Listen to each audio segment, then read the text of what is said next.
Okay. Well, before we start talking about um, neoclassicism in France in the late 18th century, um, I want to put out a reminder about your papers. I have three of them in so far. They're due at midnight, so finish them up, and I'll have some happy reading time. Uh, any questions about the paper?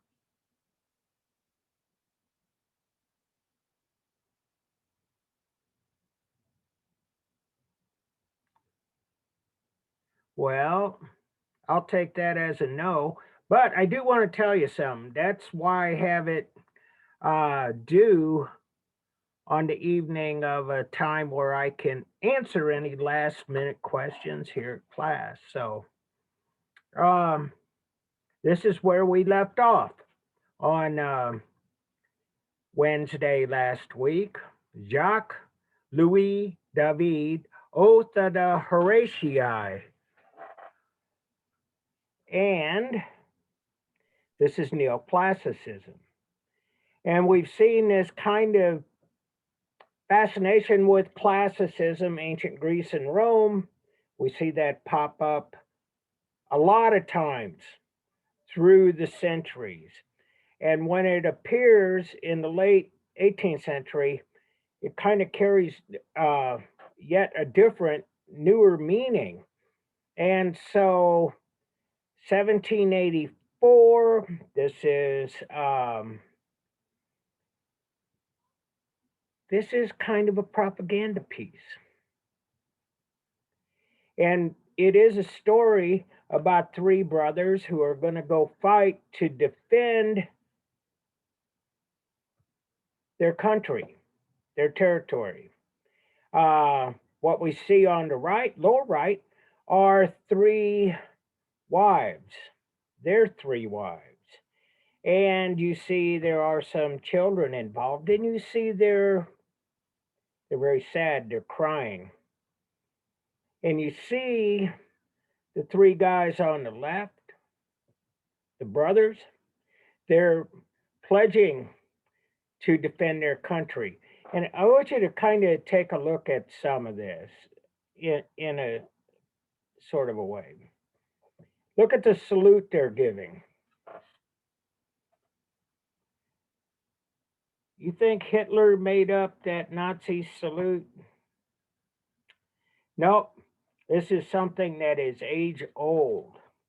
And they're giving what you would consider in the 20th century a fascist Nazi salute. You can see that this guy is giving them the swords, and he is an elder. So he's like too old to go out and fight, but these guys are they're gonna do it. And so neoclassicism comes with a good helping of virtue and loyalty and honor. I showed you the Angelica Kaufman, Cornelia presenting her children as treasures. That was a moral story about motherhood, womanhood, about what is really important, virtue. And so that's really what is going on here. David is painting this. A couple of other characteristics that put it right into the neoclassical camp, and that is, well, first, the subject matter. They like ancient things, and these soldiers are in Roman, the women too, in Roman uh, clothing. They're basically using Roman weaponry. And so, all of this, it looks pretty much exactly ancient. Next thing I want to point out, and this is kind of a light slide. By light, I mean it seems to be a little bit too bright. This area back here, that's darkness. And what happens in neoclassicism is that they take a page out of theater and out of Caravaggio, and they like to kind of wall off the space. You very seldom see any deep space in neoclassical art because they want all of the activity to be in the foreground. They wanted to push this into your face. And finally, this is 10 feet 10 inches. This is 11 feet high by 13 feet 11 inches, almost 14 feet wide. So this is a huge painting. It is a gigantic painting, and it is about Roman virtue. And this is very popular in the late 19th century, and it persists. Jacques-Louis David is probably the most famous neoclassical artist of this time in France. And so here is one of the early ones. We'll talk a little bit about some of his other stuff. Um, Jacques-Louis David, this is from like 9 years later, The Death of Marat. That dark area, like I was telling you, push the action forward. And this guy was assassinated in his tub. He was a French revolutionary, and he was killed in his bathtub. He had a skin disorder of some sort, and he had to soak in the tub for long periods of time. That's why they put the board, the cloth, and he's actually working. He's writing letters and doing things to help guide the revolution. There's the knife there on the floor. And so this is out of the French Revolution, and David was really a proponent. Um, he was a supporter of the French Revolution. Neoclassicism. And I got to tell you, this kind of comes out of the Age of Enlightenment. And in the so called enlightened world in America and in Europe, democracy was being pushed, being demanded from the citizenry. And monarchies were being overthrown, and especially here in France at this time. And so David was a revolutionary.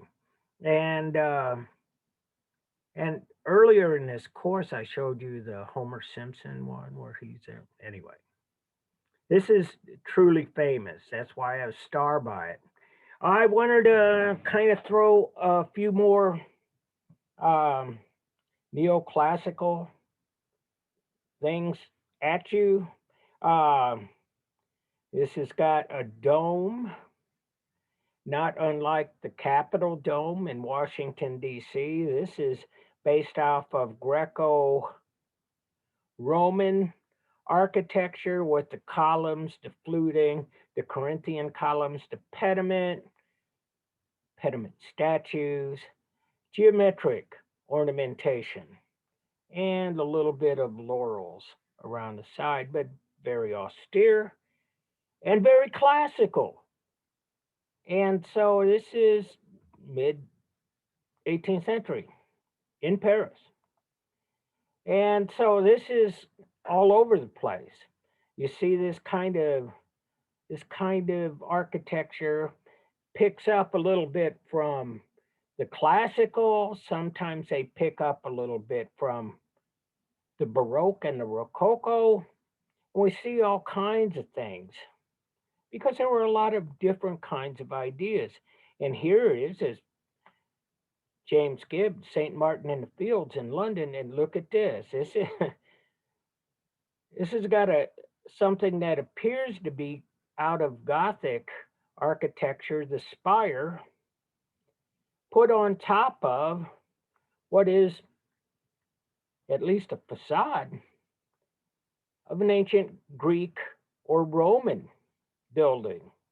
And so, um, more neoclassical.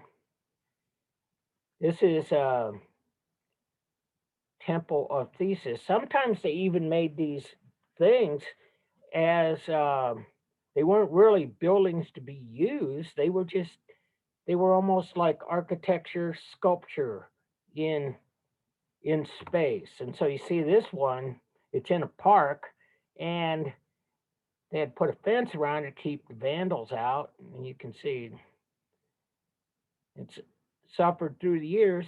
But you know, there was ornamentation, it was decoration, and this is a faux, which I mean fake, classical Greek building. And so one of the things that they start to do, and this kind of comes out in neoclassical architecture, and it persists through the 19th century. A lot of this stuff was made to be seen in nature. And so this photo of the rotunda, and in this in this wooded area, this is just like what we see with what we looked at earlier in the Baroque period, Nicholas Poussin, the the barrel of Phocion, uh, Saint John on Atmos, and so on. We see a lot of that, this Roman architecture, and it's kind of just showing up. It's at any rate, sham. Here you go, sham ruined medieval castle. Again, this is not a real medieval castle. It was erected as a ruin. Again, it was like decoration. It was like this idea of classicism, or in this case, medieval European culture. And so it was a strange time. Here's another one of those neoclassical buildings. They're in the wooded area, and it's very pastoral. You see some people here, you get an idea of the scale of this place. And so this is a park. We have things like that here in St. Louis. Um, Go to Tar Grove Park. We have these kind of sham uh, Asian Chinese pavilions. We got in Forest Park, the Spanish Pavilion, so on. So that's really a thing, and it persists for a long time. Um, Temple of Apollo, looking east. You see when it was made, 18th century. Looks like maybe it's from the second century BC.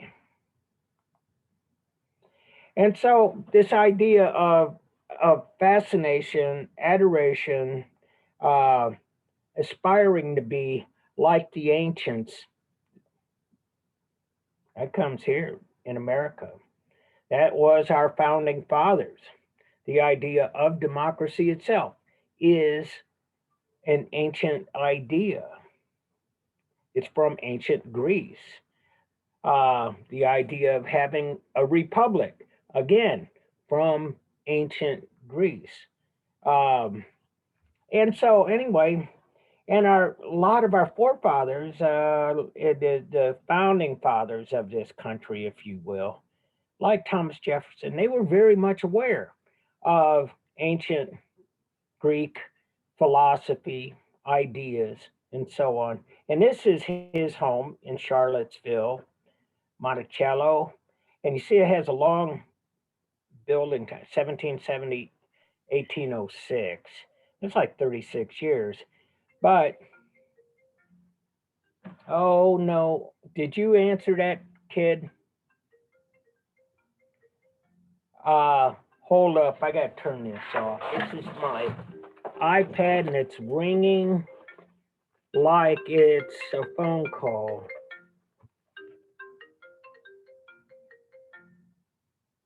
Hello. Turning this thing off. Didn't know it was going to bother the flow. And so, anyway, I was talking to you about Thomas Jefferson. He built this and rebuilt it, and he just would ever leave this alone. And so that's why it's got this 30-year, 36-year uh, date of creation. Uh, and he founded the University of Virginia in Charlottesville. And you see, the campus is built in a neoclassical style, period. Um, and this is the rotunda, and this is the lawn, and you see the porticos and so on. And finally, this is, I got to compare and contrast here. Jean Antoine Houdon, George Washington. And this is a statue of George Washington, and this is very much kind of what they did in neoclassical times. And he's leaning on a column of some sort, but he's got the sword, he's got the cane. He's a dignified man, and he's posing. And that is really right out of neoclassical sculpture. But sometimes those ideas are carried a little too far, like with Horatio Green now, 1840. Neoclassical, George Washington as the Roman god Zeus.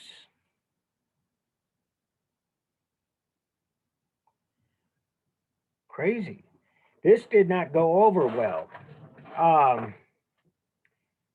It's in the Smithsonian now, but at the time, this was like sacrilegious. They wanted to be like the ancients. However, making George Washington a god was kind of a bridge too far, a little bit of an overreach, if you will. And we weren't emulating our founding fathers as gods; they were men. And so, anyway, this is kind of a little anomaly in history. And so, I wanted to show you this. This is and let me make sure I still have my Zoom.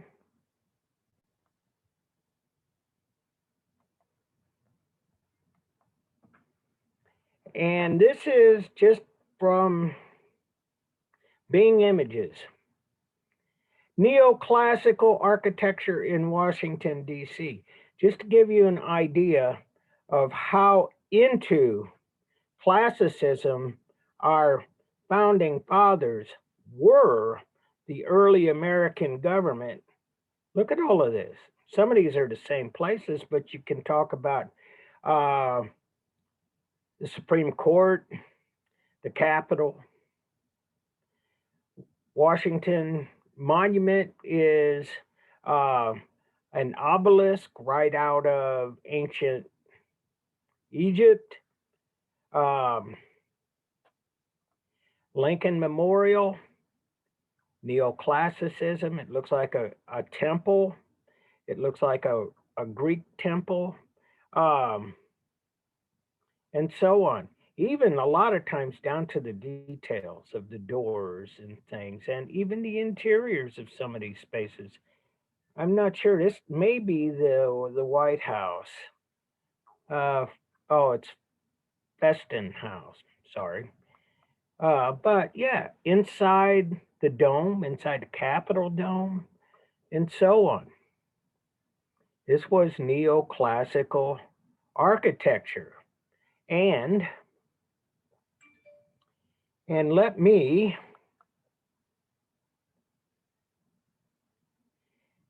let let me share a little bit more with you.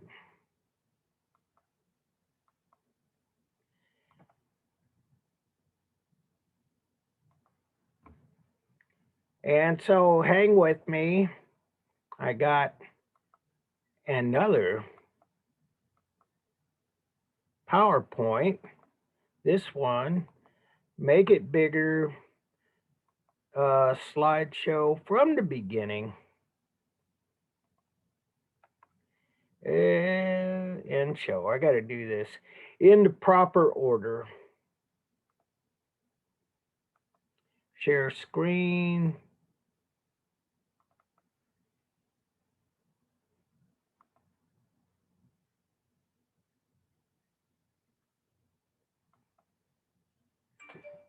So you see in chapter 27, Romanticism, Realism, and Photography, Europe and America, 1800, 1870.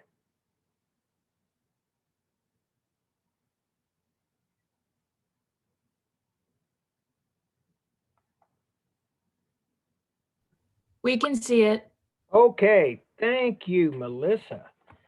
Yeah, just checking. And here we go. We'll take a look at this. And so we talk about neoclassicism, and this is a time when art and architecture really kind of starts to reflect what's going on politically, militarily, culturally in Europe and America. This idea of looking back to the ancients, it's not the first time it happened, but it came back in a big way during the Age of Enlightenment. And part of it had to do with the fact that people who went to college, people who were educated in the late 18th century, were educated in what they call the classics. And so that's their curriculum. That's what they do. And so anyway, and so we kind of get here 1800 to 1870. This is kind of a crazy time, but I want to point out this, that in Europe, starting to look a little bit more like modern day Europe. And so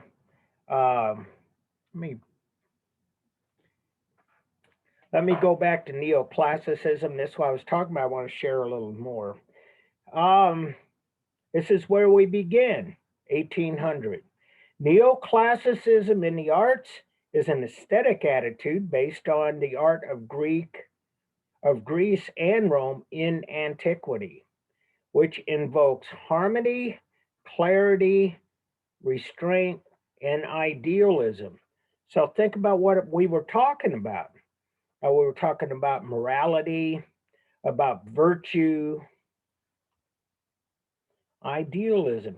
One of the things that happens in neoclassicism is that when you take a look at the colors they use, and think about what I just showed you with the Oath of the Horatii and Death of Marat and so on and so on. They tended to use cool colors. By that I mean they used a lot of blues. They used low intensity color a lot of the time. And that's why, like those dark backgrounds and stuff, are all part of that.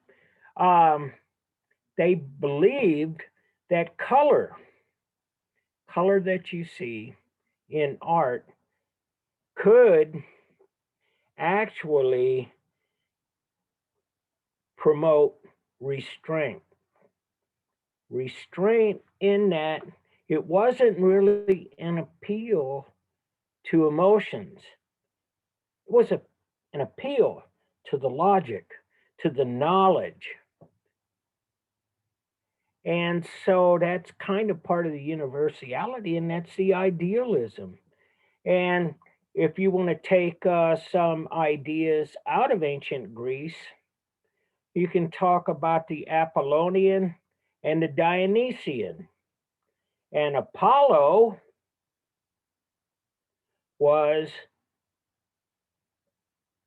was the epitome of restraint.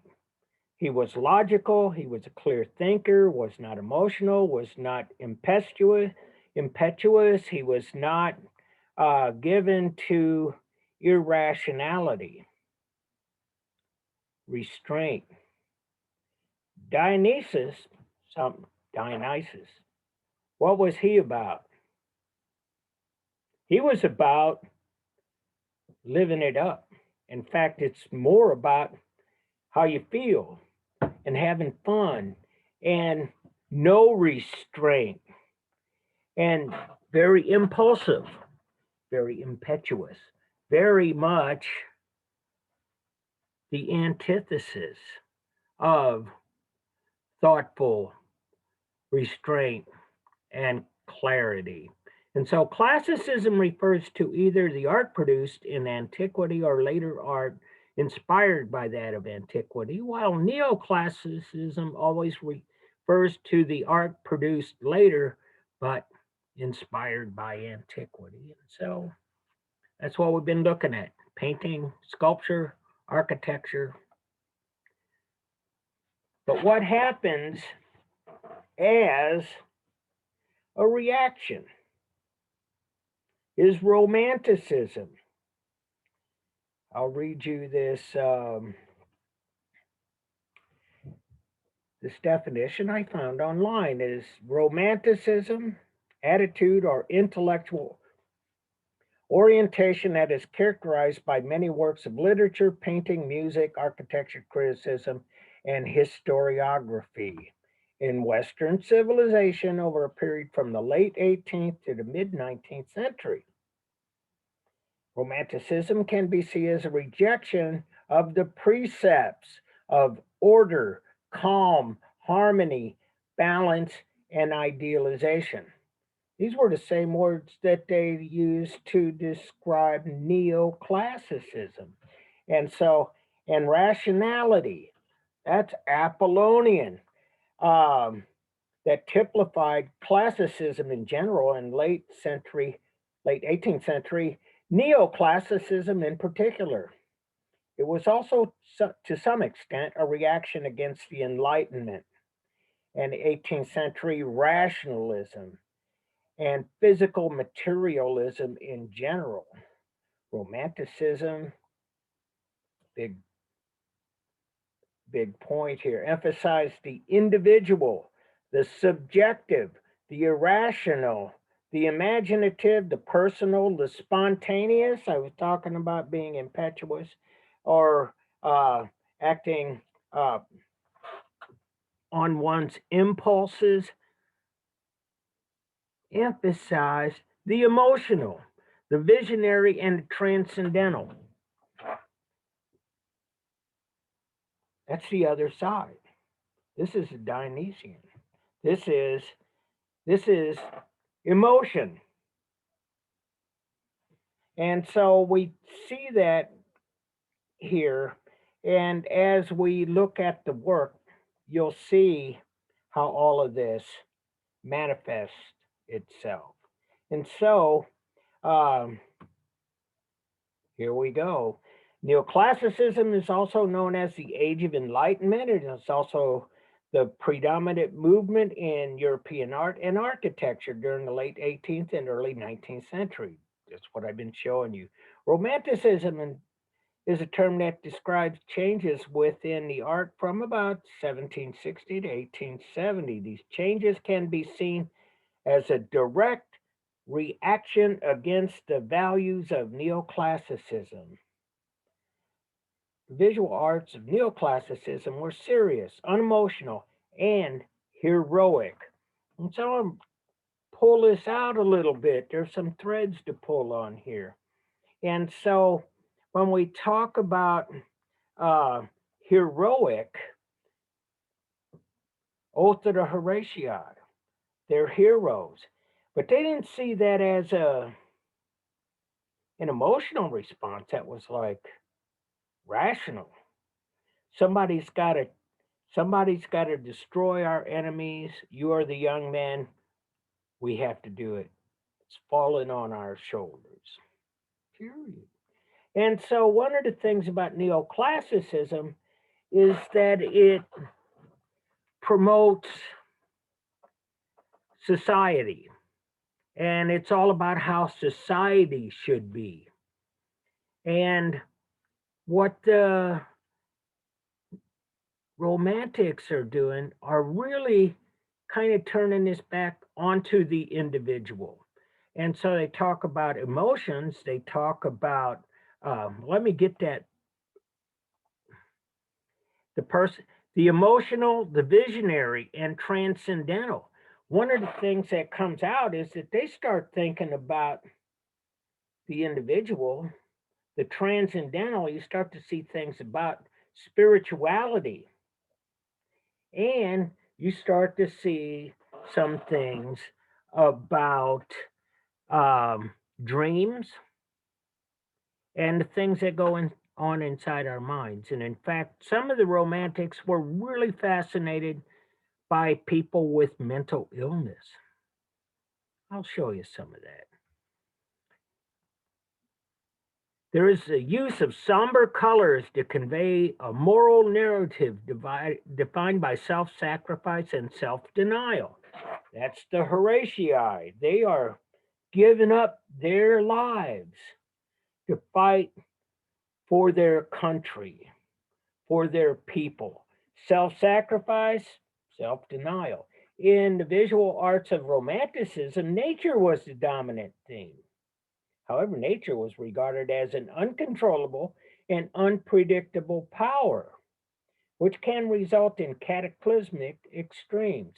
Whoa, climate change. Often in British and French paintings of the age, there's a reoccurrence of images that depict shipwreck.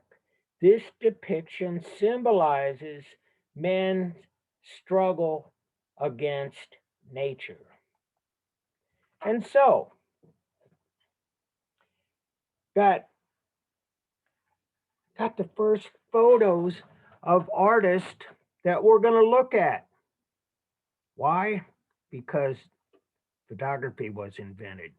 This guy is Ang, um, and this guy is Eugene Delacroix.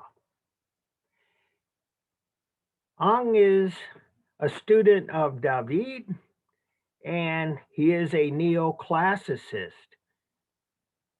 Delacroix, a romantic artist. And so in this day, early 19th century, these people really took this seriously. This is a political cartoon, and it depicts Ang with a pen, Delacroix with a brush, and Ang is got this little sign here that says "Viva la line," because for neoclassicism, line was probably the most important element of all of their artwork.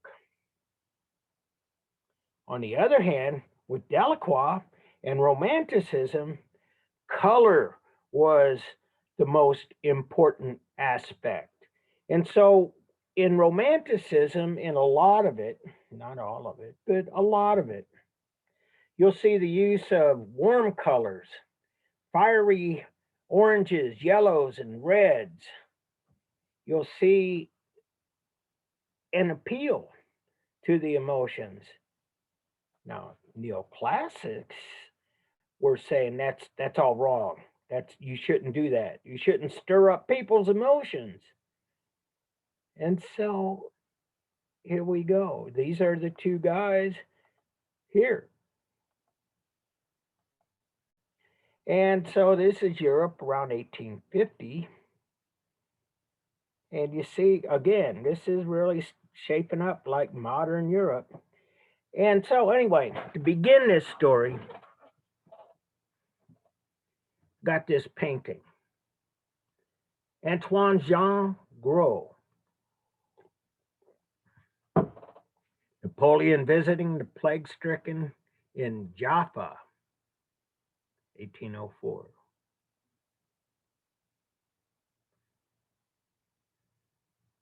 And this is sometimes referred to as Napoleon visiting the pest house in Jaffa. Just saying, because if you want to, you see it, it may turn up as the pest house. But bottom line, what's going on here? There's Napoleon. Is this romantic? Is this neoclassical? Is it romantic? Yes, it's called proto-romantic because actually Groh was a student of the academy and he learned how to paint and make art in a neoclassical style, which is accounts for all of the classicism, make sure we get all of this ancient Islamic architecture and so on. And it is heroic like a neoclassical painting, but all of these dead bodies strewn around, uh, and all of these sick people. They call this the pest house because it's basically the play. It was basically a hospital, but it was a hospital for people mostly with infectious diseases. It was a place where they would put lepers and other people that were suffering from contagious disease. So it's a hospital and it's a way to quarantine all of these people. And so some of Napoleon's soldiers, as they're conquering the Middle East, are getting infected with all of these diseases. And the old term is pestilence. And that's why it would be a pest house. That's the uh, evolution of that term. But anyway, but these guys are all suffering from diseases, and these are medical people there to kind of help. But bottom line, this is a dangerous place to be. But Napoleon, because he is heroic, he's walking right in there, and he's actually touching some of the open sores on this French soldier, this poor guy that ended up here. Heroic. This is almost Christ like. This idea of Napoleon as somebody that could actually touch your wounds and maybe even make them, heal the sick. And so, yeah, it's got some neoclassical background, but it is. Robin, you're right on with this. This is called proto romanticism. And so romanticism deals with a lot of these very emotional subjects. And just think about what do you think what would happen back in Paris if they found that this is what this is how their loved ones ended up fighting for Napoleon in a far off land. This would be quite disturbing. And so anyway, bottom line, we still get a lot of that neoclassicism that does not go away.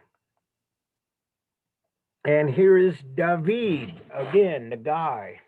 What happens in is that David, master of neoclassicism, he basically takes over the French Academy of Art. And neoclassicism becomes the standard. It becomes the official art. And so and so it may look romantic, but even the reds here are kind of muted. And you see, this whole painting is mostly those somber colors, those blues I was talking about. And it is, in fact, heroic. And and this is kind of a symbol of heroic art.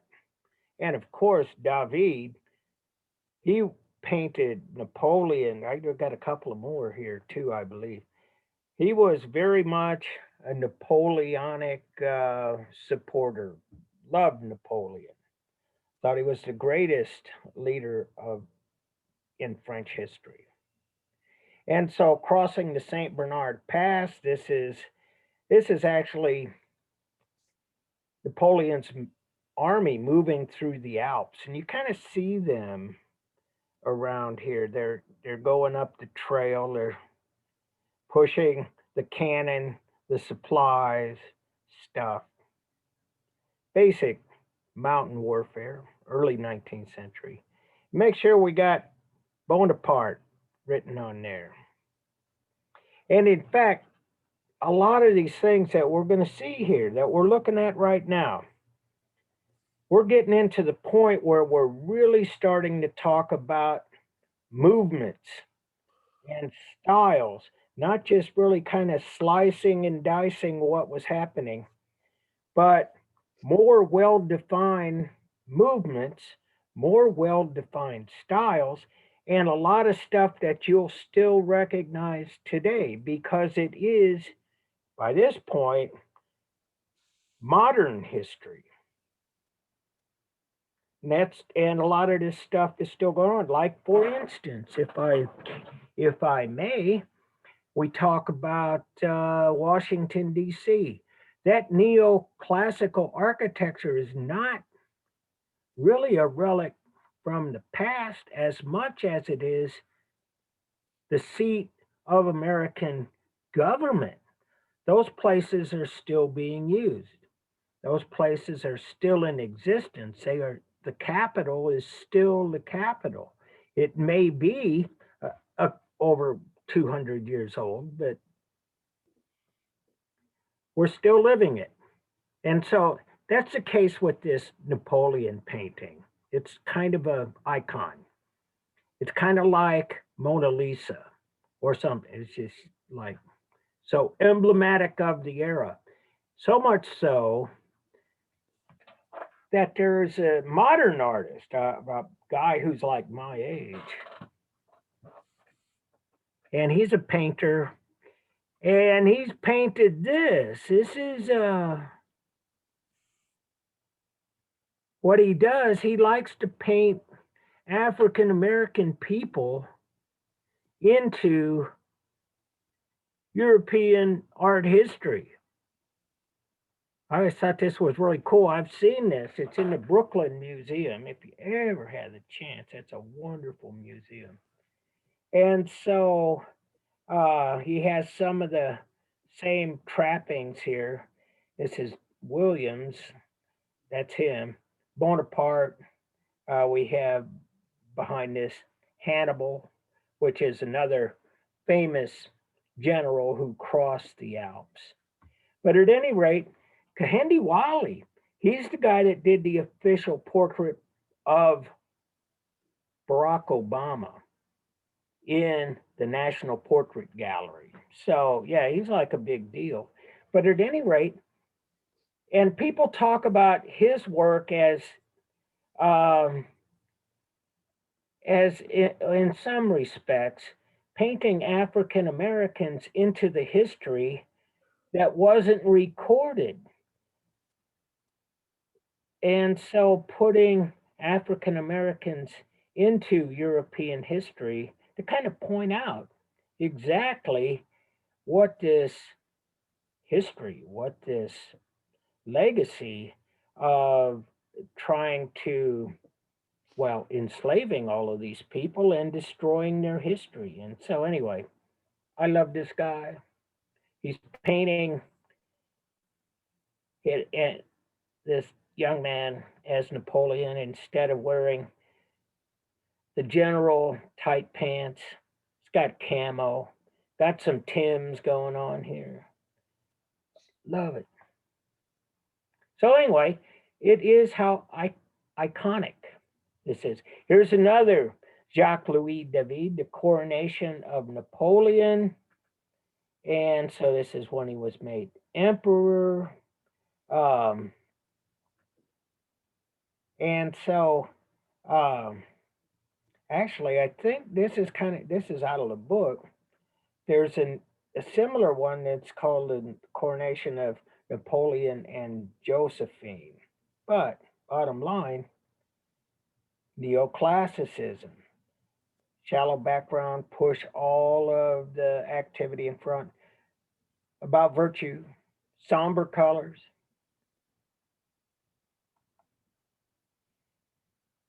And just a couple of examples, neoclassicism in sculpture, Antonio Canova, Cupid and Psyche. Um, right out of Greek and Roman mythology. Uh, and there's that guy I was talking about, Ang, Napoleon on his imperial throne, 1806. Dark spaces, somber colors, about virtue, about an appeal to the intellect, about rationality, and the heroic. And there he is, Napoleon, the emperor, the conqueror. And so Ang is like one of the guys that keeps neoclassicism alive. And so this is 1806, and so it keeps kind of going. Uh, there's another Antonio Canova, uh, neoclassicism, Pauline Bourget as Venus, victorious.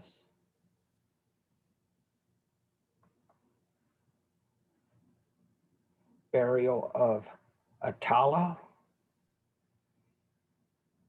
classicism. But this is starting to kind of moving into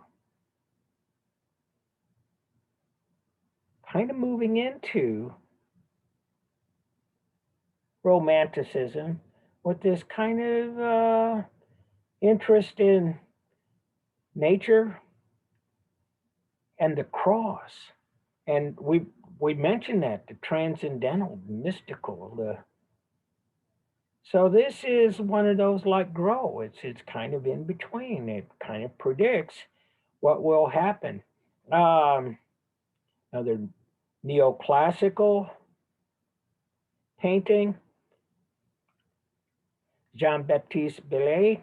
Um, and this is not unlike that first George Washington statue. This is how you portrayed prominent, important people, whether in sculpture or in painting. And here comes Ang again, neoclassical, got all of this, the apotheosis of Homer,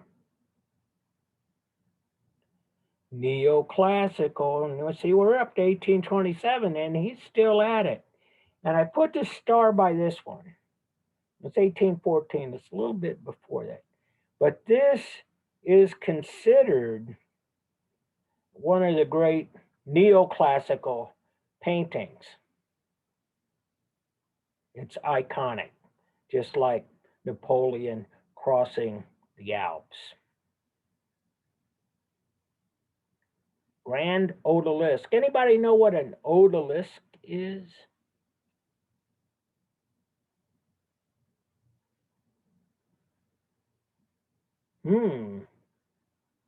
You guys haven't been around.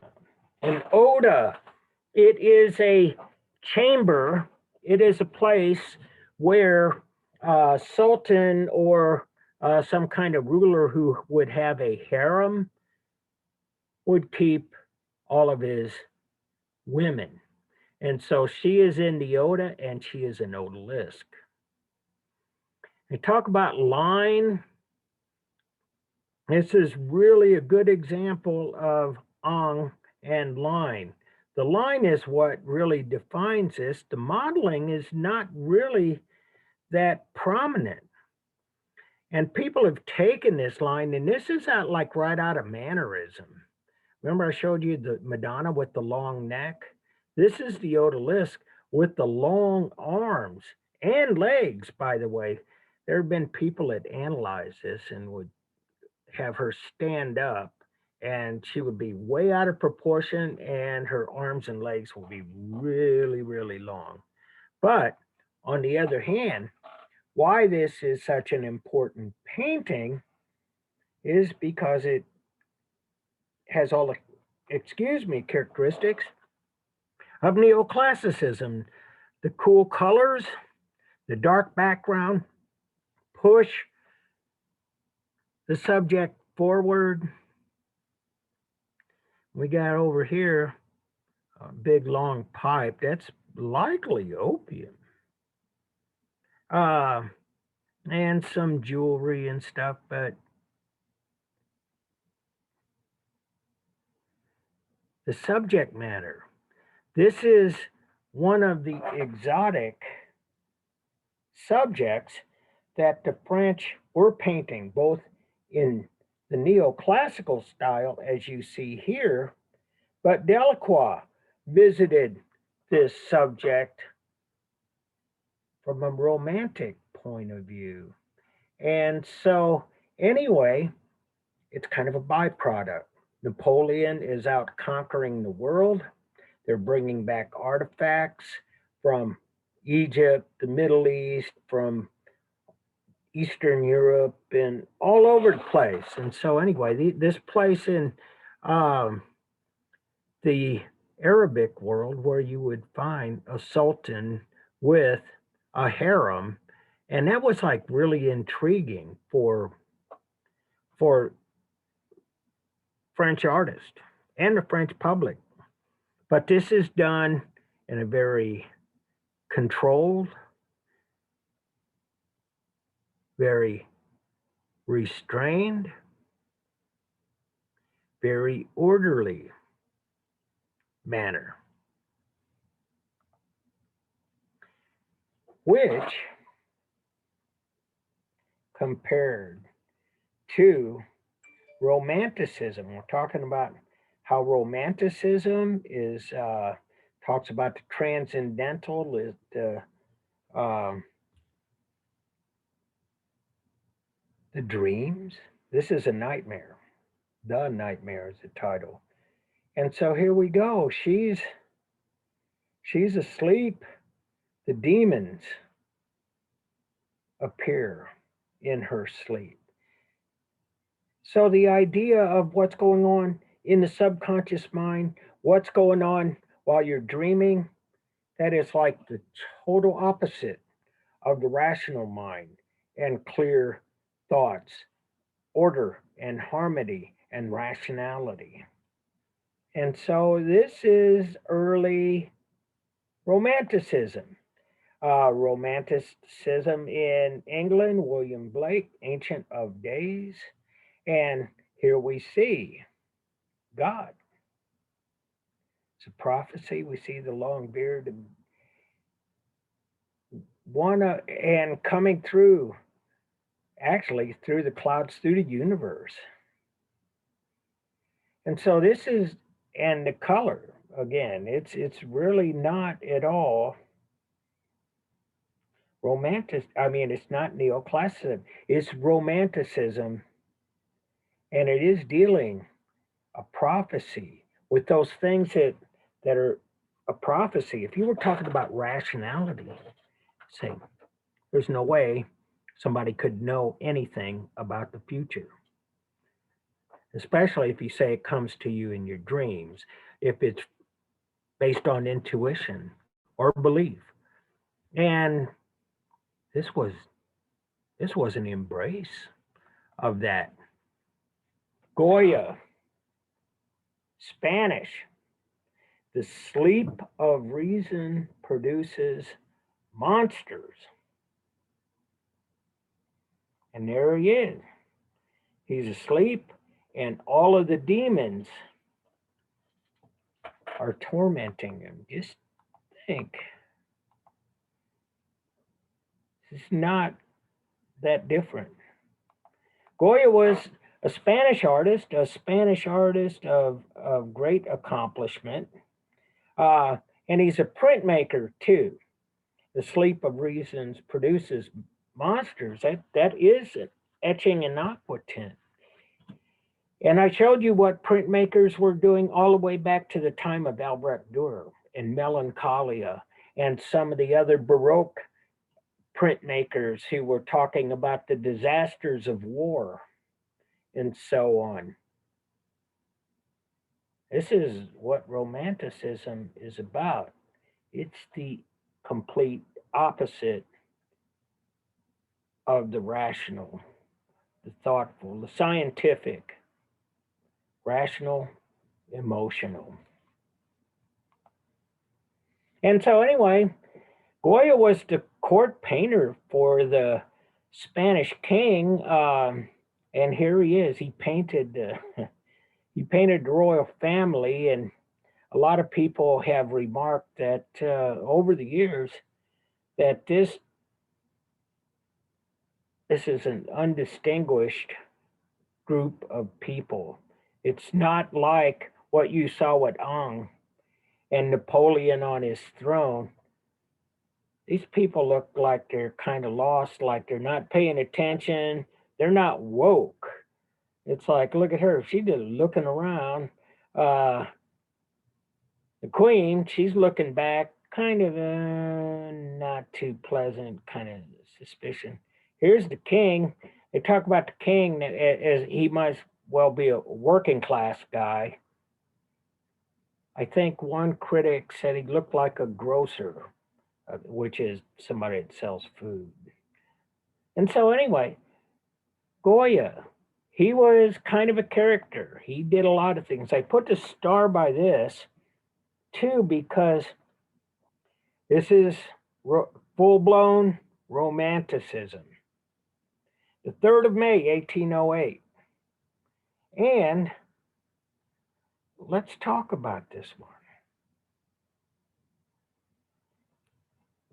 These guys, tell you a story about this. The guys with the rifles are Napoleon's troops. They are French soldiers. And Napoleon just went all over Europe and conquered a lot of places. And this was an incident where one of Napoleon's troops got shot, killed by somebody.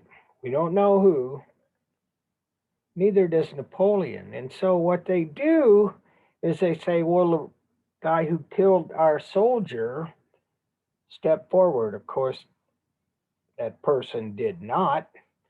And so this was one of those situations where they were going to just keep killing people until somebody came forward and took responsibility. And so you've seen that. This is a kind of a war thing. You see that in films about the Nazis did a lot of that kind of stuff when they were in Poland and Russia and France and so on, Ukraine. And so anyway, this is in Spain. And what's the guy, the central figure, doing here? He's throwing up his arms in defiance. Go ahead, kill me. Warm colors, lots of blood. This is not a sterile or a sanitized version of what's happening here.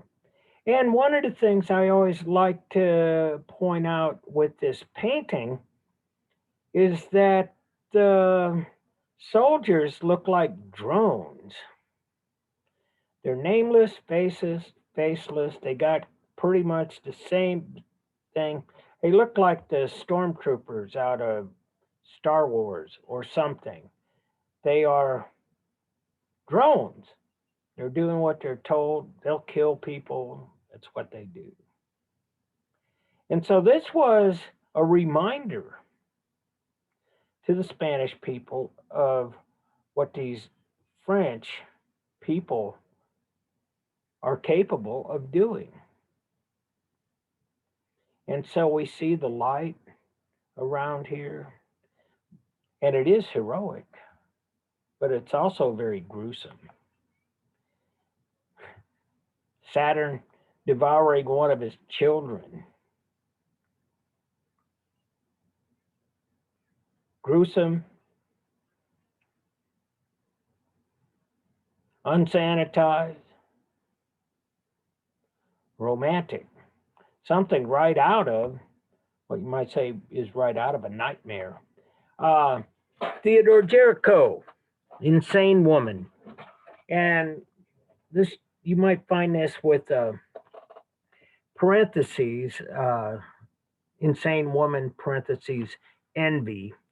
We're kind of doing collectively sort of a reevaluation of what these paintings should be titled and so on. It's ongoing.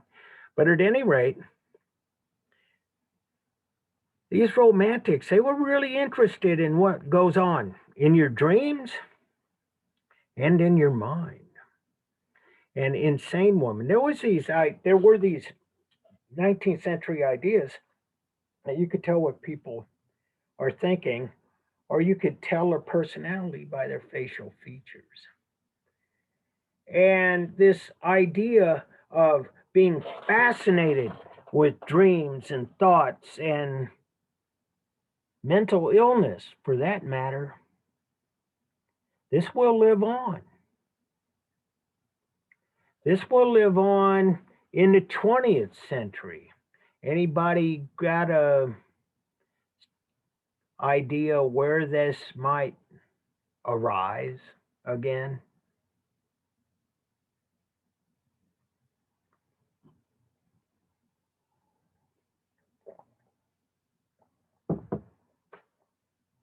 Okay, I'll tell you.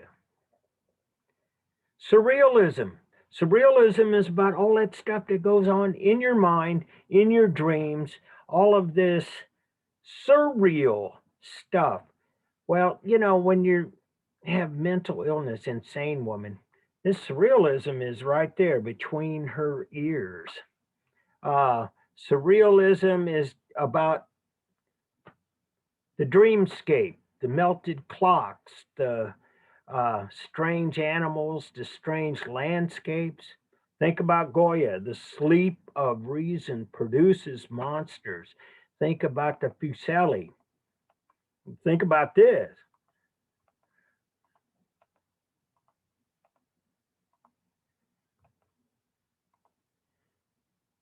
Surrealism, what goes on in your dreams. A lot of that stuff I'm talking about, they call that dreamscape surrealism. And so the sleep of reason produces monsters.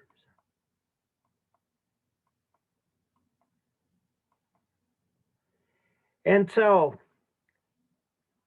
got a similar painting to the Jacques Louis David, Napoleon crossing the Alps. This is a little different though. We see some things going on, and this is not like it's, look at, we got a part of a cannon that's kind of blown up. We see wagon, we see fighting going on here. We see a lot of activity, the sword, the dynamics of all of this, the warm colors.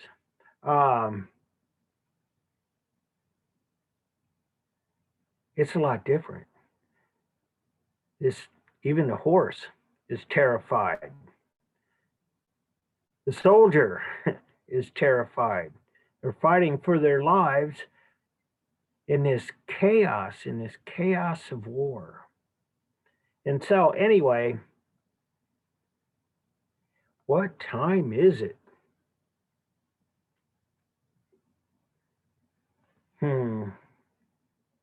It's about 5 after,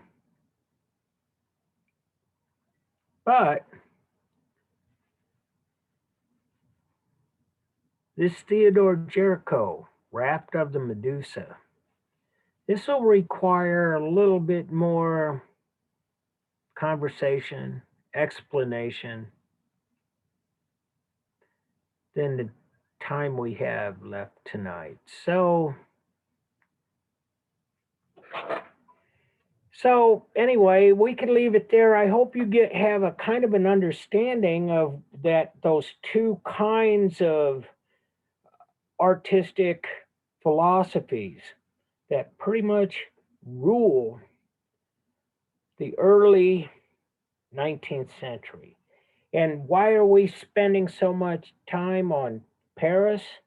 Because by this point, Paris is really the arguably the capital, the center of the so-called art world. The kinds of things they were doing in France by this time were considered to be most important trends in Western art.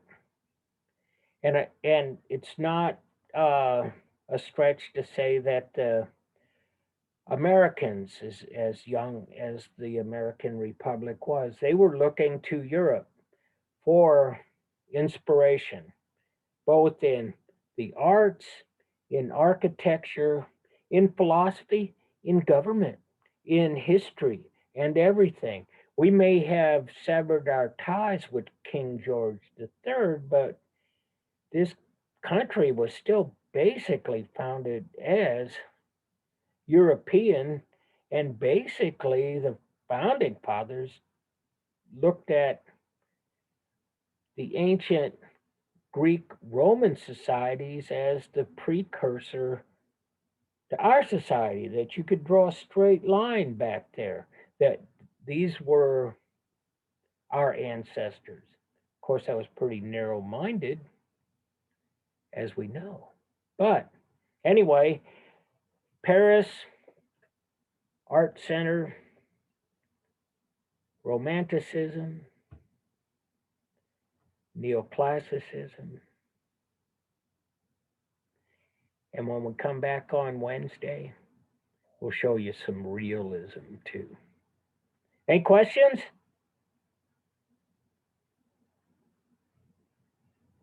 No, thank you.